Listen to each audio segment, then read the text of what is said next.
Welcome, everybody, to Blerdlines. It's your man, Cam. With me, as always, is the other Cam Squared.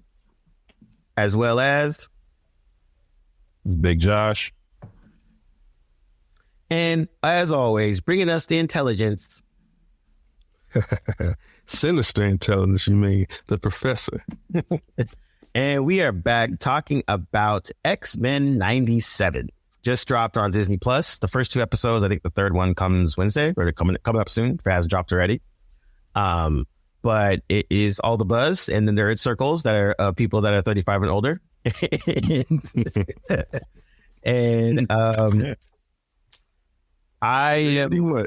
I was a very mixed bag about this because I am a well-known hater of X-Men the animated series, and so I was not super enthused about it. I was kind of like, meh. I mean, I hope it's good, but I'm not really, Wait, Cam. We have to give people context of why we came to this conclusion, because we didn't all start here as haters of X-Men. You know what? That's true. All right, so I did. So back in the day, X-Men came out in the 90s, mid-90s to be exact, and we all watched it because there was nothing else like it on, like legit. Right. X-Men on TV as a cartoon, that is amazing. So, but also sorry to cut you off, but you have to put yourself in the context of then, and there wasn't a lot of options to watch of 100%. things to watch on TV at that time. But yeah, no, totally true. And so X-Men was a big deal because we were like, holy shit, X-Men on, theme song was awesome. Wolverine sounded like what you thought Wolverine would sound like. Storm had this gravitas that was awesome. And so Cyclops was a whiny little bitch. But it was dope because, dude, there was not much out there, and so we all watched it. Then as we got older and we rewatched it, we're like, wait. Well, the one thing when I did watch it back then, I was really into animation as well. So I was really annoyed at the animation because it felt squishy and just didn't look right. But I was kind of giving it a pass because of the stories. I'm a lifelong comic book reader, especially the X-Men, so I was 5 or 6. So I was the lone soldier who was like, nah. Yeah, I mean, so back then I was into it. And then going back, rewatching, I was just like, yo, this is horrible. Story was bad. Plot was bad. It was super convoluted. The animation was fucking atrocious. Hey, but in 97. Yes, 100%. In 97, 100%. Because we were 16, 17 years old. And there was only the Amazing Spider-Man, Batman, and maybe a few others. And then we had X-Men. But to be fair, DC's animation was so much better at that time, and that's what I think. That's the whole reason why you look back on it. Because much like Cam, when I was younger at the time, so the things that I would learn about animation and things like that wouldn't come until later. So yeah, I did enjoy it for the same reasons that Cam pointed out.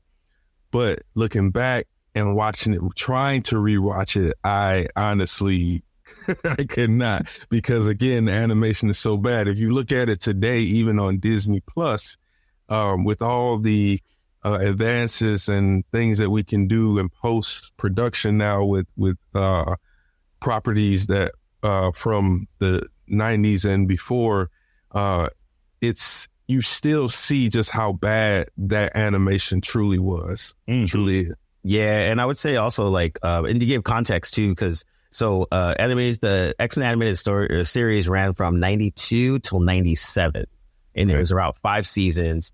And then for context, Batman the animated series that ran from about 92 to about 95, and then it had multiple spinoffs and all the other stuff.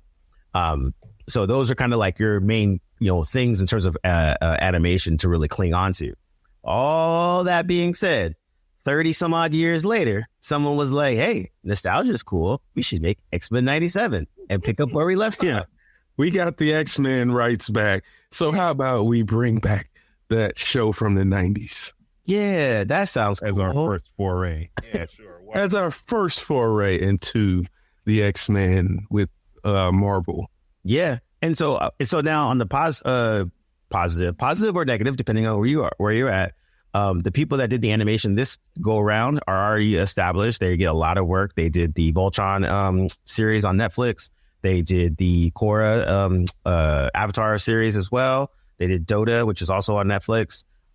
They did the 2 Witcher movies as well. So this studio is a Korean studio. They got some chops. They definitely have a portfolio, and they've been pretty popular. And then before X-Men actually dropped, the showrunner and the lead writer, he got fired unceremoniously, and everyone was like, what happened? Why did this guy get fired? So this is all the context before the first episode even drops.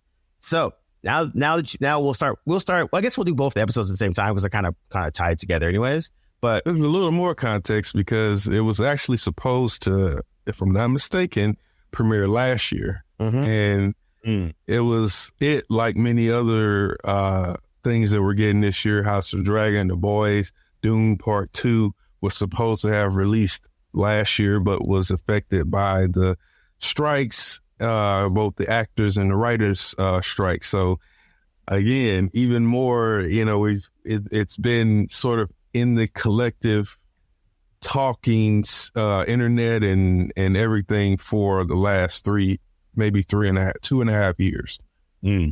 Yeah, totally. So it's a lot of hype. It's a lot of stuff that's going on. And so with that, I think the people that were really nostalgia for it were really hyped about it. I think it was a hunger because after X-Men the animated series, there was X-Men Evolution, aka Dawson's Creek X-Men.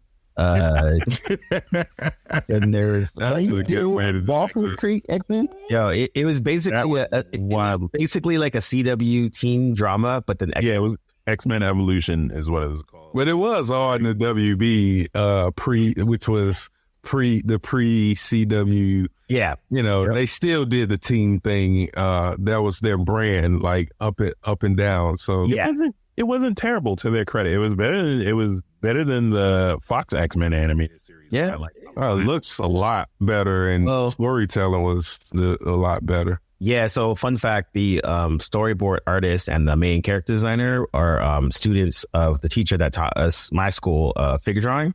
And so, like, a lot of the style and all that kind of stuff kind of came from the same school. So we kind of learned from the same people. So that's part of the reason why I was like, oh shit, I know that style. And I kind of looked it up and it kind of followed that. So I was like, okay, let me check this out. X-Men Evolution, right? Yeah, X-Men Evolution.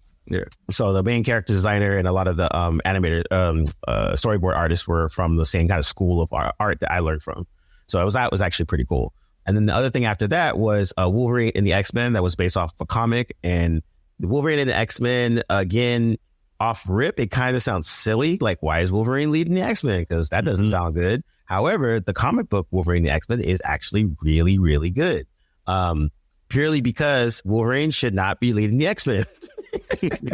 And that's the whole point of the whole book. And that's why it makes it good, because he's not Cyclops. And so that's where they'd have a lot of fights.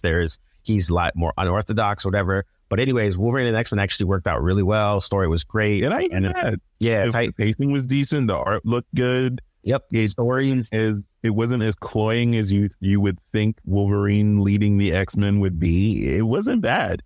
Yeah, and they did a really good job. And when I worked at Marvel, I got to ask the question of why didn't it get renewed? And what I heard was it was a Canadian production, I believe, and they were in talks to renew it, but something happened in terms of either a union problem or behind the scenes problem, but it was fully supposed to be renewed. And then whatever the negotiations of whatever it was broke down, and then it kind of got left by the wayside. And that was on Nickelodeon, wasn't it? I don't know, actually. A good question. I believe it was. I can't remember exactly. One of the two. Yeah, I don't remember exactly when. Because how many years passed between the end of Evolution to that? It was quite some time, right? Yeah, it was a lot. Something like that. It was 5 or 7. Definitely. I would see. Yeah, it was some time because they.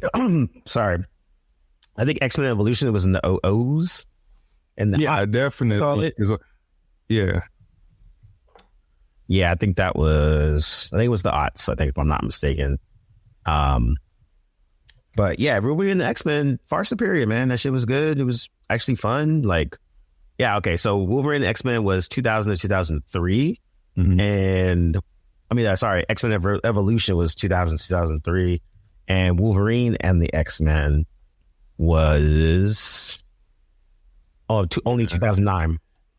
Okay, yeah, because I remember Evolution coming on, debuting when out right around time I was in high school. So it was definitely the early OOs, and I just remember it being a lot different than the Fox show. And fun fact, I don't think I watched, matter of fact, I know I didn't watch Wolverine and the X-Men until I'd met Cam several years after the fact. And he was like, one of the first things he told me was, yo, you should check it out. It's not bad. I was like, this will be a test of our friendship. Because we hadn't gotten cool like we are now. We had just met. And one of the first things he told me, we had extruded comic book conversation. And one of the first things he said was, oh, nah, you should check it. I was like, all right. Let's see. Because if your judgment is bad, I can't trust you on anything else. Yeah, and it's the only one that's rewatchable. I mean, yes. It really is. Yes. It wasn't bad. Yeah. It was not bad at all. And also, so Wolverine and X-Men was one of the reasons why it was good was because it was the main showrunner was a comic book artist. I mean, a comic book writer. And so he was freaking partners of Christopher Yost, and Christopher Yost coincidentally was one of the main showrunners for Earth's Mightiest Heroes, Marvel's other really good animation show. And so that showrunner, Craig Kyle, I think his name is, he created X-23, aka Laura. And so in the comics, and then she was also in Wolverine and X-Men. So let's say all of that backstory, X-Men 97. What was your guys, the first 2 episodes, what's your initial reactions from it? You know, it's funny because when you say all that, all of that stuff is weighing on this show because Marvel hasn't had a great run in the animation area. And this is, other than What If, sort of their next, entry into trying to beef up their animation game. But just starting off with some of the stuff that I thought worked and that I liked, the animation, just to be just put it out there, it was way better. I saw on the internet someone had put the side by sides, and it was just ridiculous how much better this anime. I want to use the word articulate that this animation is versus what was. I mean, the still that had that was for the Beast, it literally looked like, I mean, he was blue and the background was blue, and it literally looked like eyes coming out of a wall or something, out of a blue wall or something. It just didn't look like anything particular. So the animation definitely is a step above where it was, and because of that, it made it easy and fun to watch and get into the story that they were telling. And they threw a lot of story at us. And, some of the stuff I remember, some of the stuff I had to look up and kind of remind myself of. I love Cyclops' badass hero landing. I mean, I can never get enough of that. That I was like, okay, now this feels more like a X-Men. That's been trending, that landing. Yeah, I was going to say that has been on fire on the internet. I mean, that whole scene was just was a breath of fresh air in terms of. It was arguably the most X-Men thing they've done between that first series, all the other ones that have come since, and this one. And even in the movies, I mean, I've never seen in that one episode, I saw more what the X-Men, the zeitgeist of the X-Men, what they should be than I have in the last 20 years of X-Men TV, movies, and whatever. At one point I wrote. Sorry, I was just gonna say, and then Scott says it was a team effort. It always has been. I was like, now as in a kind of mixed mash of good dialogue and corny dialogue, That was a good line to remind everybody that's watching that this is what the X-Men should be. It should not just be about Wolverine or Rogue or Jean. It's supposed to be about the whole damn team. 100%. I totally agree. And I think they did a couple of good little touches, like the blast landing was one of them. When he saved Sunspot and he uses his blast to do a sidestep back, like that was dope. So there's a lot of little small touches with Cyclops, which is cool. And I think they kind of redeemed his character because he was 100% a bitch in fucking X-Men animated series. And the Cyclops fans still talk about that to this day, 30 years later, how upset with it. Like, I'm not the biggest Cyclops, but I'm not a hater of him. I'm like, oh, he's cool sometimes. But like the animated series, they really made him a bitch. And so in one episode, they were like, no, Cyclops is actually dope, guys. Let me just show you guys how it is. And I think they definitely redeemed him. Yeah, and they kind of went out of their way, and it was good. It was cool. It wasn't too over the top. They did it. I think touching on that scene, it was everything about it was, this is just another random Tuesday for the team. Blackbird was up, no big deal. Sentinel grabs the Blackbird, crushes it, everybody falls out, no big deal. Cyclops has to use the optic blast to chop off the arm. To chop the head off. Yeah, no big deal. And then they're falling out of the sky. Only two or three players can fly. And Cyclops is smiling on some good work, team. The team effort, great job. And they're falling out of the sky and he's grinning. That was, to me, the signal right there. I was like, oh, this is, yep. Because that was like a Chris Claremont moment, if ever there was one. Random day, Sentinel attacks, no big deal. Where the Blackbird gets blown up, we got Xavier's fortune. We can build another one. It's no big deal. Falling out of the sky, no problem. We got flyers. Scott is unbothered by the fact that they're 10,000 feet in the sky, however many feet in the sky, and they're plummeting towards the earth. And then he does the arguably the greatest superhero landing in all of non-comic book visuals. That was pretty great. I found myself smiling despite myself. It really, really, and that was indicative of the entire 2 episodes. It really, really works. And this is somebody who, I was the lone voice of dissent back in the day. I hated, disdain for the Fox X-Men series. Because everything everybody is seeing now, I saw back then. Yeah. And I was just like, this is garbage. I can't, I did not make it past season 1. Could you say, Josh, that they made Cyclops a true leader and appreciated him, like how they kind of made Batman the detective he was supposed to be?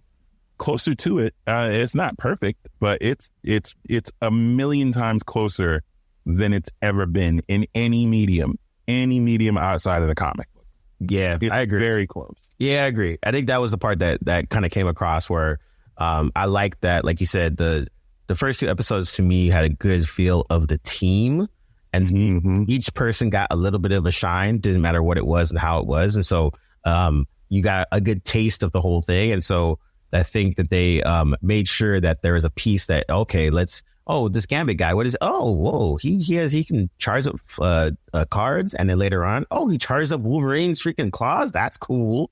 And then, and they did, I was saying this to D'Angelo the day after the premiere, they did a good job of the exposition moments. The same way that we love the exposition in Justice League and Justice League Unlimited, where it only takes 2 minutes. The minute, 30 seconds, 2 minutes of, my wife is tripping and, we're having problems at home, but, we got this mission to go take care of. And so they got to go off and do the thing. Just those tiny little moments of non-hero interpersonal stuff make the show, make is what made Justice League, and I have a feeling is the thing that's going to quietly make this series. And they're doing a really good job of that, to my utter shock and surprise. I was prepared to hate this thing, and I got to tell you, the first 2 episodes won me over. Yeah, no, it was interesting, and I think that I like that They also, one thing that I noticed is they took the Earth's Mightiest Heroes approach, which was the Avengers cartoon that came out before the very first Avengers movie. And it ran for 2 seasons. And the one thing that they did really well is they had comic book writers be the showrunners from it. So that's from their jump already a good thing. But one thing they did was they used the comics as they should for something that's a medium that's not the comics. So they took a bunch of the stories, figured out which ones kind of work together and smashed them together. So in one episode, you would get 2 or 3 different stories from the comics, but it would make sense. And I like that in these 2 episodes, there's about 3 or 4 different stories they kind of jumbled in there, but it all worked for what it needed to be. I will say too, the Mightiest, they plowed through story, but the pacing made sense. That's why it worked for me.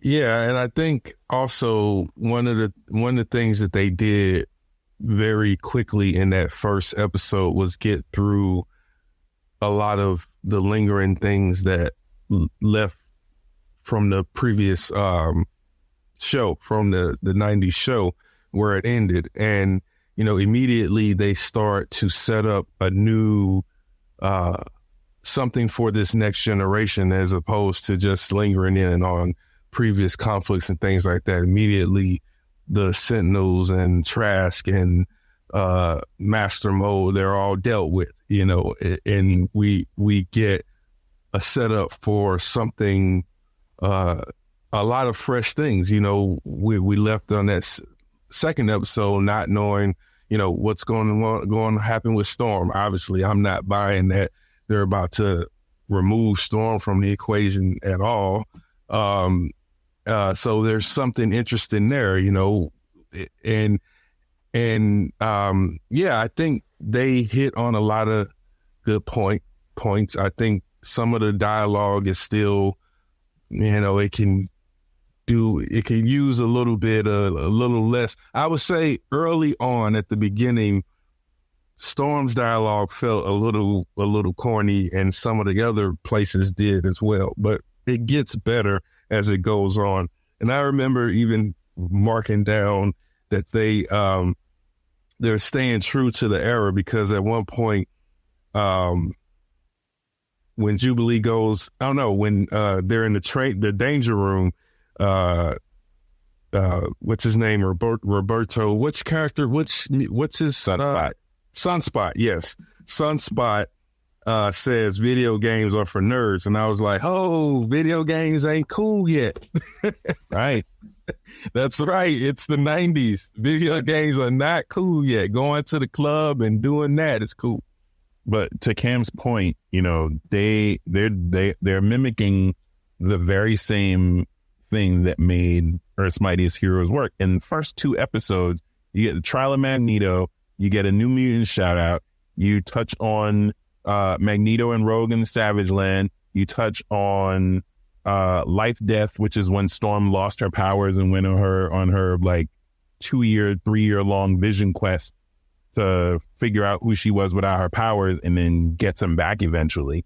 Charles's death is automatic. Shi'ar Empire, they're gonna be involved. He'll be back before the end of the season, I promise you.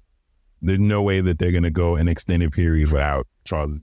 And I hope they do keep him out for most of the season and then bring him back at the end or something like that. Because I think it gives a good dynamic for the rest of the characters to shine, and they all get to kind of do that. And so, like, even with Executioner showing up, and that's from another story as well. Right. And that was number 6. Right. Yeah.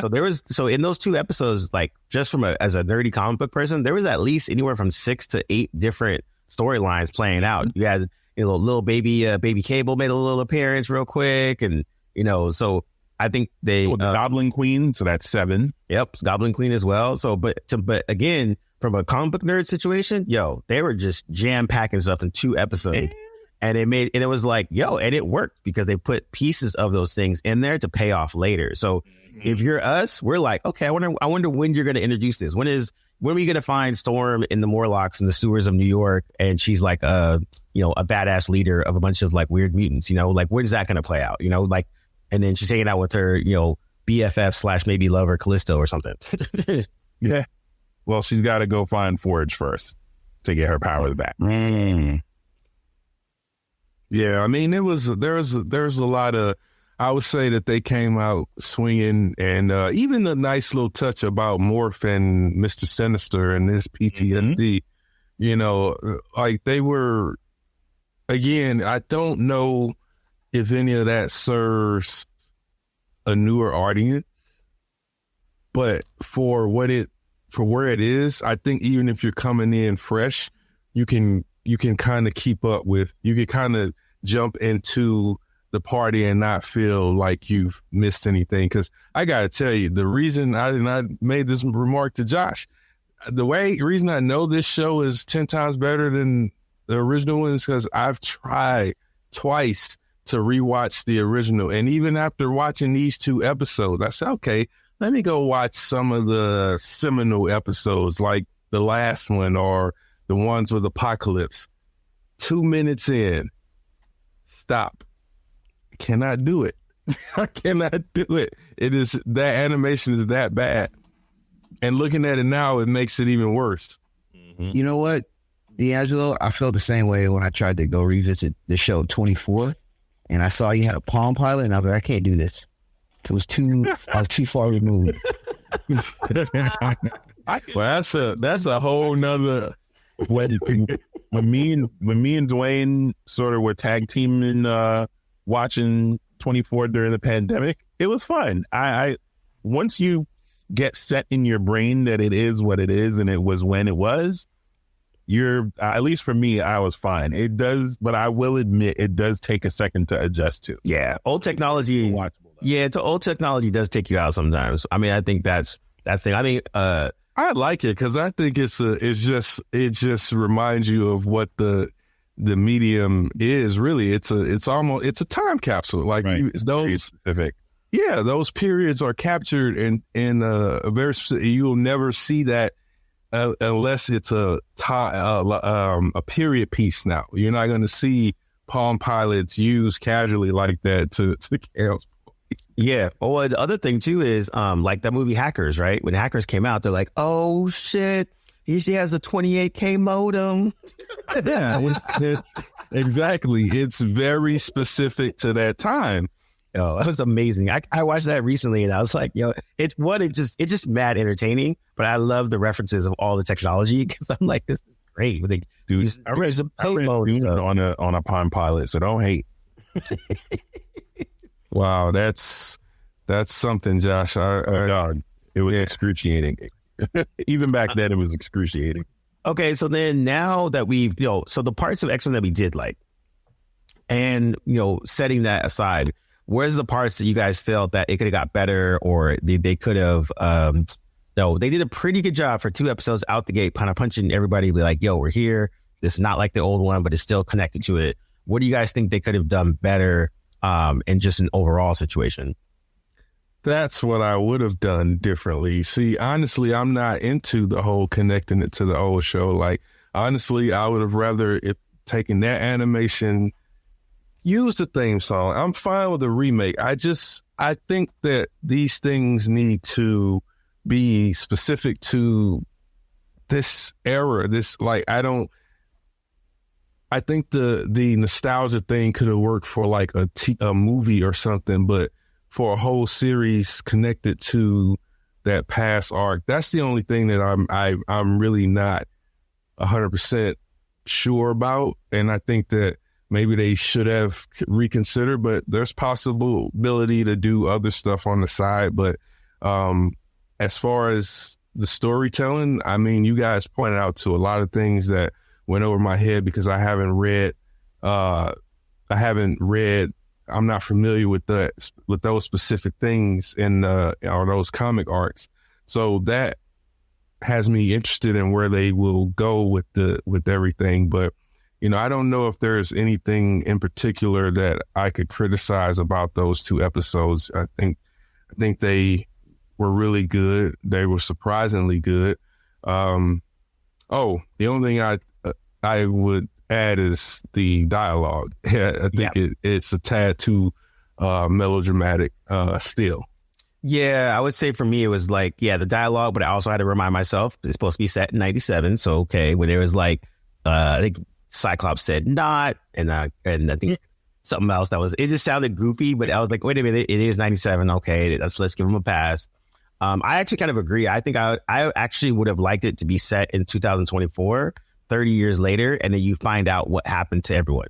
And so, maybe Cyclops and Jean Grey are divorced now, and then because they lost their baby and they never got him back, and then he comes back as Cable or something like that. Or you find, Wolverine's out in Australia hanging out, smoking cigars like he normally does or whatever. But it would have been more fun for me to see them where they ended up 30 years. And then we're tracing back how they got there. And I think animation wise and everything else, I was fine with it. Like because I've watched the Korra series and Full of Voltron, I'm used to those guys' style. I think stuff like Young Justice is arguably better in terms of the animation and how they do stuff, and their character designers are better. For sure. But I enjoyed it for what it was. And so I would have liked it to have, I would think I would go with D'Angelo's thing. I was like, yo, use the same theme song, but now legit, it's 30 years later. We have to figure out where, we have to figure out where these characters are and where they've been. All I'm saying is I need 5 episodes to see where. Yeah, no, I'm just going to say I need 5 episodes to see where this goes. And if it's still good, I'll tap in.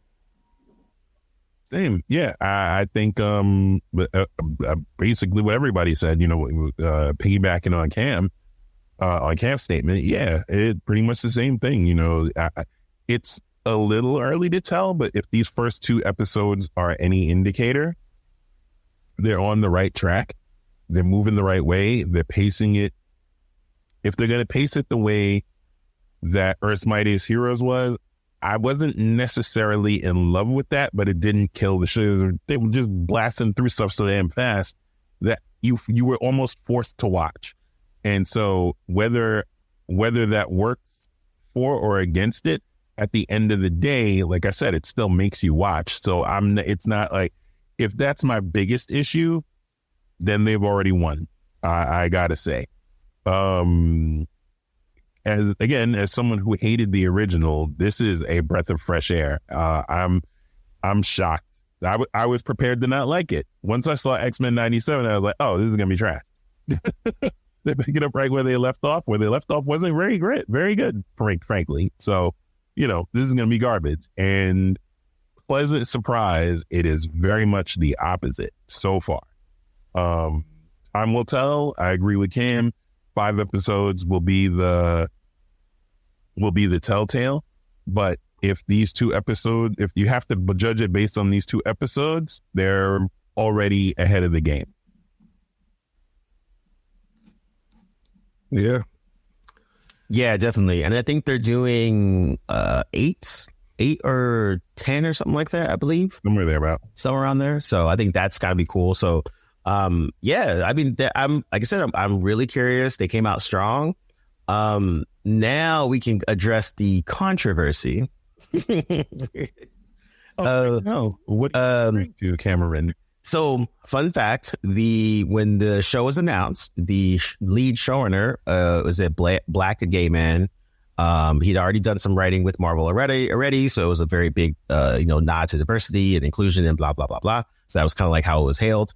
So that was when the show was announced that there was happening, and he was announced as a showrunner and one of the main writers in terms of diversity and inclusion. It's a good thing. Hey, awesome. Marvel's doing their thing. Blah blah blah blah. Cool. Now fast forward X amount of years later, it's about to drop, and then he gets fired. Everyone's like, hey, why did he get fired? This is weird. I don't understand. And so then there, all his socials are gone. He's dropped off all press. All this, anything he had to do with the show, cut. Marvel and Disney did not say anything official. They just said, hey, we parted ways, and that's what it is. So a little bit more time goes by, and people find out, oh, he had an OnlyFans. OnlyFans that he started while working on the show. Yeah, not the brightest. Not the brightest thing to do when you work for a major $1 billion company that's a family friendly first. To quote the immortal Friday, how you get fired on your day off? The show didn't even start yet, dog.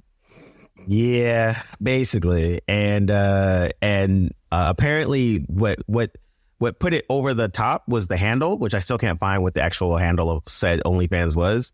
But again, if you work for Disney and you're doing some unscrupulous shit, you're pretty much asking for it. Hey, let's not judge sex workers or anyone who does OnlyFans harshly. It's not that it's unscrupulous. Let's not. Very true. But it also is against the brand of the overall family forward Disney. Yeah, I was going to say that's Disney. That's their bread and butter. I was going to say more specifically, their morality clause. Even people who don't work in the industry know that the Disney morality clause is the stuff of legends.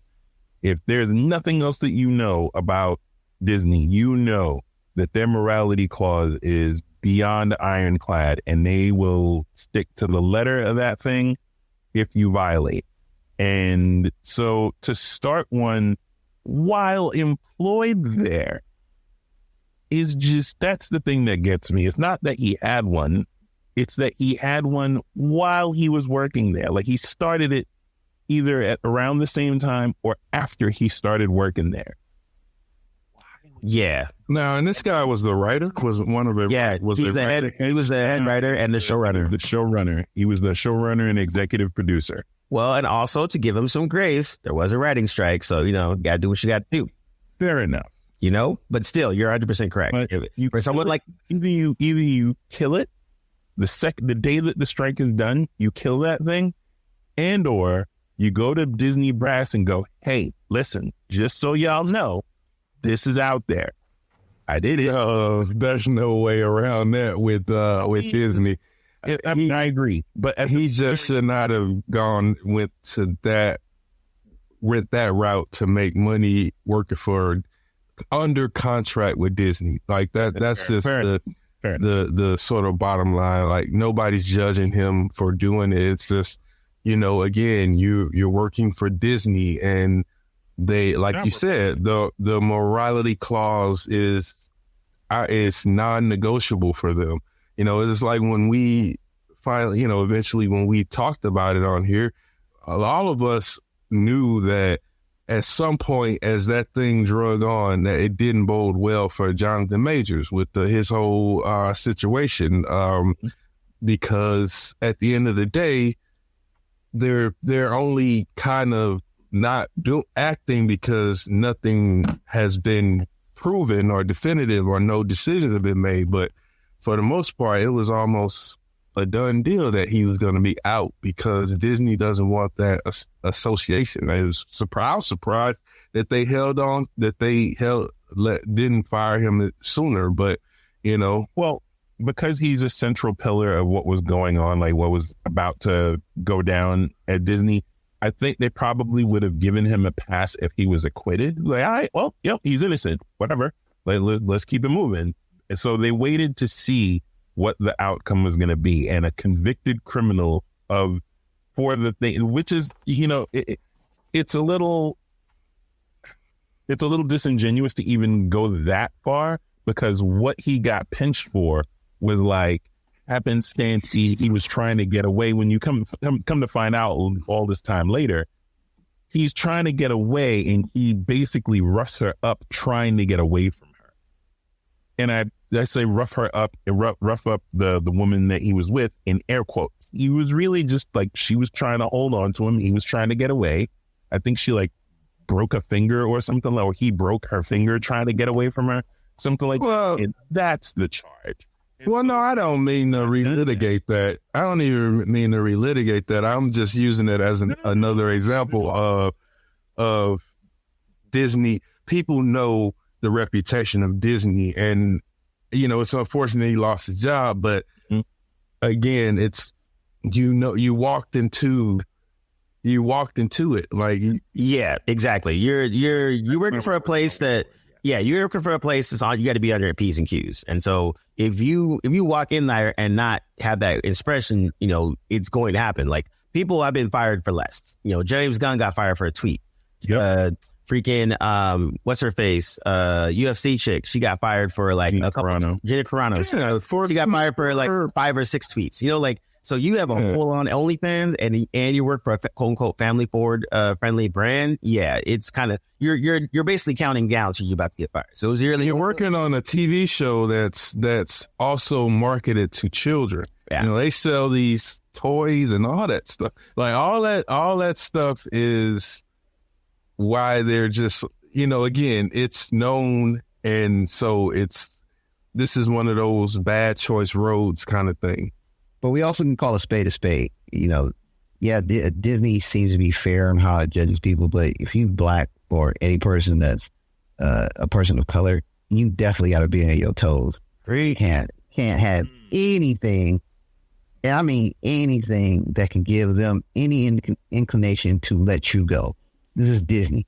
Like, you know what I'm saying? So the optics just look bad. And as a black man in America, you should know better to give them any reason or any ammunition to let you go for whatever reason. Totally agree. I just want to know how he thought that was going to end. Like, I don't. He probably thought it was going to slip under the radar because, I mean, in order to know he's got an OnlyFans, you got to know he's got an OnlyFans. So he was hoping that under the cover and the guise of, unless cats is looking at, like, are you sleeping if you think people ain't looking at OnlyFans? They could look, but they ain't on it. They're not doing it. They're not actually filming things or shooting things for OnlyFans. So they could look. And if word spreads that you on OnlyFans and you have a job at the Mouse, that's going to be what it is. I think, you know what? I don't even want to speculate. To answer your question, I don't want to would be speculation, and I don't want to speculate because then it gets to his state of mind and what. No, I mean because it was more so a hype. It was more so a rhetorical thing. Because honestly, at this point, what difference does it make? You know, right. It's all of the damage has been done. He's lost his job, and now here we are. The show is off to a great start, and you know, for him, and I guess for relevance to our conversation, it's unfortunate that, you know, a black artist, a writer, a person who probably had a good future ahead of him is, you know, fired because he made a stupid decision. Yeah. And I don't know, I don't know what reasons he had for making the decision, but given the circumstances, I think most can agree it wasn't the best. Yeah, I think he wrote the first 2 episodes. I'm not sure which ones he wrote after that. It'll be very interesting to see how that rolls out. But it's quite unfortunate because he basically came out swinging, man. He did a really good job with these 2 episodes to kind of bring X-Men up into the current situation. So kind of it sucks, but unforced errors, like yikes, man. What did he work on before this? I'm not entirely. He did a couple books, but I'm not sure which ones. Oh, okay. Well, no, I'm saying for Disney. Disney one. Yeah, I'm not actually. That's a good question. I'm not. I knew he wrote a couple of comics, but I'm not sure what Disney stuff specifically he was working with. Okay. But yeah, it's unforced errors, just like kind of like what Cam said, man. You work for the Mouse and you are a person of color. They don't need a reason to fire you. They're looking for it. As sadly to say, you know, we got our P's and Q's, all that.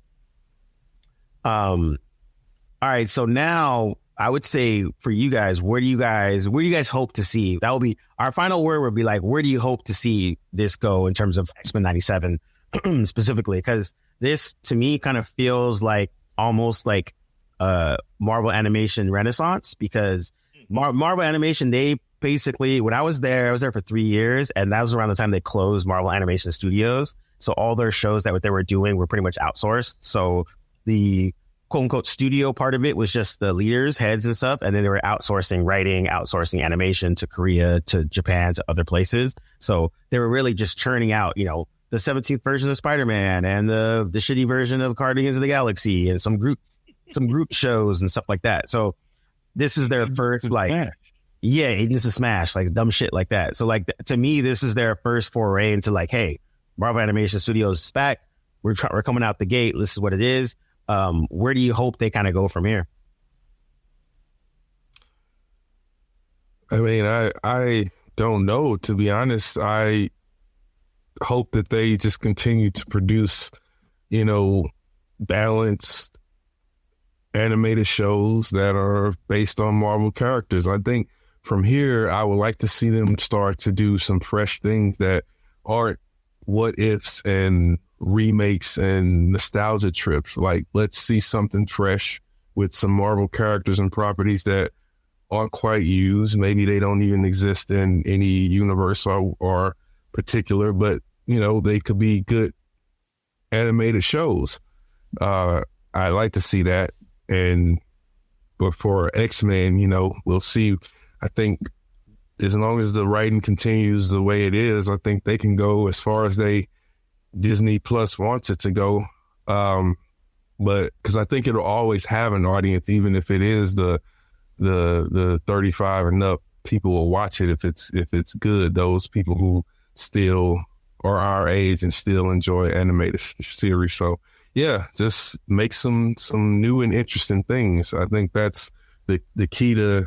That's what I want from everything now. I want the nostalgia to end. I want the nostalgia to end because we are not in the 90s anymore. We are not in the 20th century anymore. We are well into the 21st century, and it's sad to keep seeing all these properties brought back for lack of and have millions and millions of dollars poured into them for lack of creativity. This is a year in which we're getting we got a new Ghostbusters film and a trailer release for Beetlejuice 2. I'm just saying. I was going to piggyback off that and just inquire, who is the target audience? Because again, X-Men 97 speaks to our generation, and I'm curious to see if Disney and the people behind this will try to appeal to the new youngsters and still keep us intact with 2 good episodes from what I'm hearing. And I want to see how that works. And I also want to see if this really does jumpstart what Cam had said about the Marvel animation, because like I said, I wasn't really paying attention to much Marvel animation, but I did watch a lot of DC animation. I love what they were doing over there and a lot of good work. But if Marvel can, use this as a platform to really get into some good stories, that'd be interesting. But also the downside is they're on Disney Plus. Kind of wish this was on HBO or Max or something. Maybe we get some dark overtones or something, like a different story, something that we've never seen before. But let's see where this goes. I mean, they're already ahead of the game in my book, because I am definitely a very big hater of everything in every visual media, in every moving picture medium that has come out for X-Men, for the most part. I wouldn't say all of it, but 99% of it. The only X-Men film that I liked was First Class. And Days of Future Past, despite the fact that it was a terribly written movie. Literally everything else. Literally everything else is garbage. And so to have it. Wait, Josh, you did like Logan, right? You liked Logan. Oh, sorry. Yes, I loved Logan. Yes, and Wolverine. But those I'm talking about X-Men team films. Team films, yeah. Yeah. They've all been pretty much, the majority of them, the overwhelming majority of them have been pretty bad. I wasn't a huge X-Men Evolution fan. Wolverine the X-Men was cool. It wasn't great, but it wasn't terrible. But this is good. This is really good, even. Surprise, and I was prepared to hate it. I was prepared for it to be bad. And yeah, so I mean, as far as what to expect, I mean, if they stay on, as long as they stay the course, they've laid a really solid foundation. So as long as they stay the course, I think they're good money, To answer Cam's question, I think they're shooting for 2 audiences. They're obviously, by going the X-Men 97 route, they're very blatantly chasing after the from you guys' generation to mine, all of whom watched the original. But yeah, I think, and they're hoping to probably garner garner a following with kids. It is still an animated series, and it's not like an adult oriented animated series or anything. And it looks good. It's just, if they chase the Earth's Mightiest Heroes format, then they're good money for as long as they want to do it. I agree with Cam. They can do it for as long as they want, and there's nothing stop as long as they stay true to where they've started. There's no reason for them to let this, to not let this rip for like 5 years. We'll see if they can serve two masters. I don't think that I disagree about the being able to market it to kids, because I think, it's an animated show, but a lot of the storytelling is not something that kids are gonna get into. I mean, that's a lot of adult storytelling in those first 2 episodes. I mean, one would argue that that's why kids will watch it. Yeah, well, I think also I was going to say it definitely serves two masters. The X-Men animated series is definitely going to get some burn from people that have nostalgia to going back. They're like, oh yeah, this was a show, and and then Disney Plus is going to go back and they'll probably watch it. But I think I agree. I was like, the nostalgia thing is now it's beyond old, but you were definitely hitting on, our age group, 35 to 50, essentially, that remember the show back then. And so I'm curious to see how they're going to reel in the kids now, or the teenagers, I should say, because that's pretty much what the demographic kind of is. I think it's like M14 or something like that.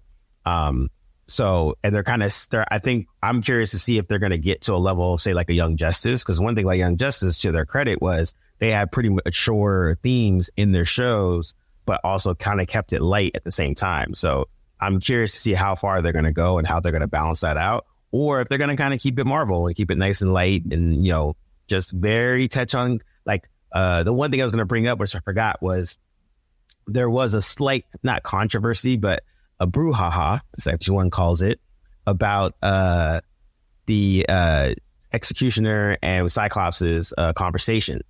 And that was more just like, everyone just needs something to talk about. But I like that the kids these days, who are a lot more conscious about a lot of different things than we were back then, kind of picked up on that conversation of how they were talking about it.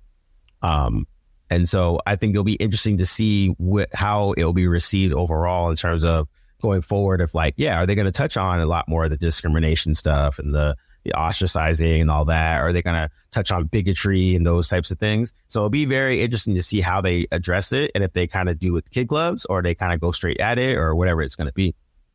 Well, see, and that's kind of what I mean by it's not.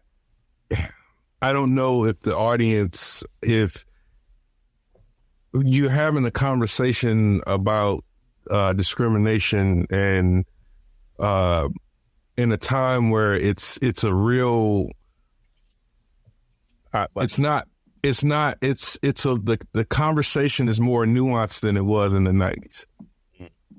So I don't know where that leaves the show in terms of how it can delve in and weave in and out of that. But I did like that the scene that you brought up kind of conjured up 2 separate conversations, one about privilege and discrimination, but then the other about the ethics of superhero and how Scott worked hard not to open his eyes because he knew he would obliterate that dude. Even though the guy was punching the living shit out of him. Scott is, and I think that's a little detail that is important in an age where we've gone through this period where there's been this desire to turn superheroes to their darker sides, and kind of lose that sort of altruism that drives them. Yes, that's an enemy. Yes, he's a brutal xenophobe, but at the same time, what makes Scott Summers Cyclops a hero is his choice not to use his power, his awesome power, to destroy this guy, despite all the things that are happening. Yeah, I thought that was good. Yeah, and that kind of goes back to the kind of like the Batman or like Spider-Man thing, right? Where they don't kill people, or Superman. Like there's a reason why they are super powerful. They have all these skills, all that stuff, but they choose not to kill because of a certain moral code and that kind of stuff. So I thought, and I think that's one thing that I was like, okay, cool. It's glad that they kind of touched on that. Here's a clear bigot against this dude specifically, and he's like, okay, I could kill you, but I'm not going to, because that would be you, essentially. Yeah, that's what, again, we're in the age of the Homelanders and the Omni-Mans and the characters who present that idea that it's incredibly hard to be that powerful and not be a Boy Scout like Superman or Captain America, or in this case, Scott Summers.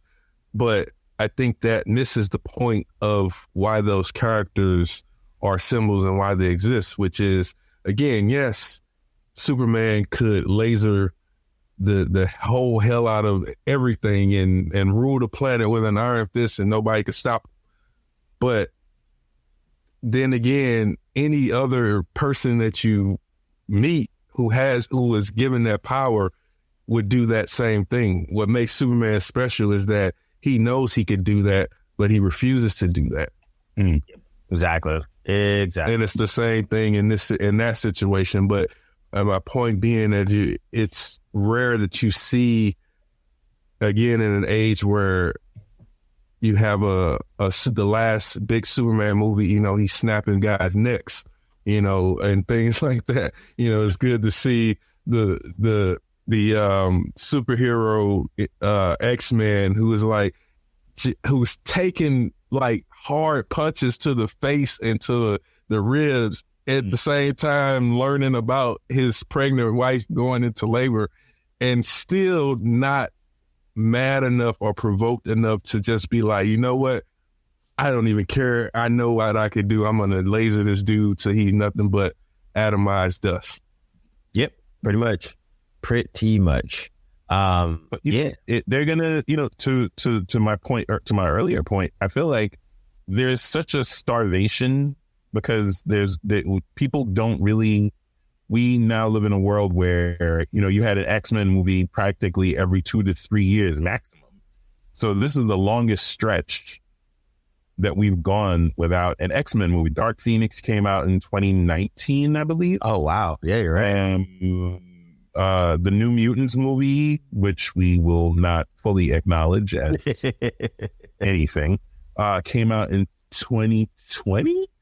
So, Then you had Legion, and you had The Gifted, and you had you had all these attempts for the last 20 years to make something out of X. There was a step-toeing around making everything but X-Men proper. Mm-hmm. So, there's a starvation from kids and from the target, from the idolized target audience of, 18 to 35. And then the bonus of, 35 to 50. So, I think there's something there. I think there's, for younger fans, if this is all that's there, they're going to consume it. Yeah, I agree with that. Because again, we came from the era where there was no freaking, X-Men anything. So the fact that we got it, we were just like, thank God. And now, what? Not me. I was like, oh yay, there's an X-Men cartoon. Oh. But I'm finding that, again, and then maybe it's just the teenagers that are in my family, but they're uninterested in the X-Men because the X-Men have fallen so far out of the pop culture lexicon, and the movies have been not great. And then the other part about that is that comic book reading, the culture of reading comic books in print or digital otherwise, is kind of encapsulated by our generations. And I don't think it's translating into, kids are now still reading X-Men. So that's the challenge there. I think I don't know if that was, he can speak for himself, but Cam was speaking about in terms of how do they get a new audience? Yes, they're going to have the people who have grown up on X-Men, and because we're not ancient, there's a lot of us out there, and many, and those who have children, they will introduce their kids to it, and then their kids will decide whether or not, because it's not like kids aren't enjoying things from previous generations and they don't find new life. But I'm just wondering how that will work for X-Men, being all the many things that we've all mentioned of that's taken place over the last 20 or so years, plus the fact that they've been, again, out of the pop culture scene for the last 10 or more years, or either that or haven't been favorable. There's now an entire group of kids who grew up on those movies and know nothing and only know that as their reference, in the same way that a Bryan Singer will say he used the animated series as a building block for those movies. So that's the challenge with X-Men. I think that's why I said I believe that the next MCU, no matter what, should be built around the X-Men and Fantastic Four. Yeah, I agree. It should not be trying to fit them into what's going on now. It should be, that might be, all that stuff might still be in the mythology, but we're ignoring that so that we can lift these guys up, because they are the ones that people have not had a chance to actually see the best of the best in live action movies. So and also people forget that, like, you know, the MCU as it stands is the B-list characters of Marvel's like lexicon. That's what I was about to say. You know, like the Iron Man, Captain America, Hulk, like from the comics, they were B level. No one cared. Like, they were there, they're a big deal, but they weren't a big deal. It was X-Men, it was Spider-Man, Four, those are the more popular books. And so, not for nothing, you know, listen, miracle accomplished. Yeah. Because that was a huge, huge gamble. Oh, yeah, There's absolutely. No guarantee that any of that was going to work. Miracle. Not only did they do it, they were able to repeat it for 20 years, right up to Endgame. Yeah. So, you know, listen, mission accomplished. You have conducted miracle on top of miracle for 20 years, and now it's time to. I mean, you know, they're not going to stop making movies, as much as we may, you know, bandy about the suggestion that, you know, they shut it down before they dilute the brand. At the end of the day, it's they're hanging on to those IPs and making some sort of content. The game is content. They're not going to stop. So I don't think they're going to take a break, as much as we may suggest that they do. And I think this is, and to the point that I was getting ready to make, this is, you know, X-Men 97 is a stopgap measure. They're waiting for all the old Fox contracts to expire so that they can cherry pick who, if anyone, that they bring back. And they're not beholden to use any of the actors that Bryan Singer and Fox were using. Yeah, and I agree with that. And I think that's the thing where it'll be very, very interesting if they, you know, if this is a good opening salvo to kind of get people reintroduced to the X-Men in terms of the thing, and then they can kind of slow rock it out. I'm curious to see how they do it. I agree with D'Angelo as well. Like, I think centering on, you know, the MCU quote unquote reboot around X-Men would be super interesting. And I think the Deadpool thing is kind of poised to kind of do that in its own silly way, which I think is going to be kind of interesting as well. So we'll see if they can pull it off. Because, like, you know, even from jump with Iron Man coming out, I remember when Iron Man first came out, I was kind of like, I don't really care about Tony Stark, but I'll go watch it. And I was like, oh, this is dope. And then they figured it out for, you know, a solid 20 years. And then now they got all the rights back to almost everything now. I think now officially, I think Disney owns everything back from when Marvel sold some stuff off of. So still, they don't own Sony. I mean, not Sony. Spider-Man outright. I think, right? Spider-Man is the last project, but they're doing a joint venture for anything going forward since these Civil War or properties that they currently don't have. They don't have the Hulk. They don't have the Submariner, and what's the third one? Oh, it's Spider-Man. Yeah, they don't have those. Everything else is back in the barn. Well, I mean, look, I agree with you guys. I think that, like you said, the animated show is a good stopgap to reintroduce, remind people who and what the X-Men are at their best in terms of outside of the comic books. I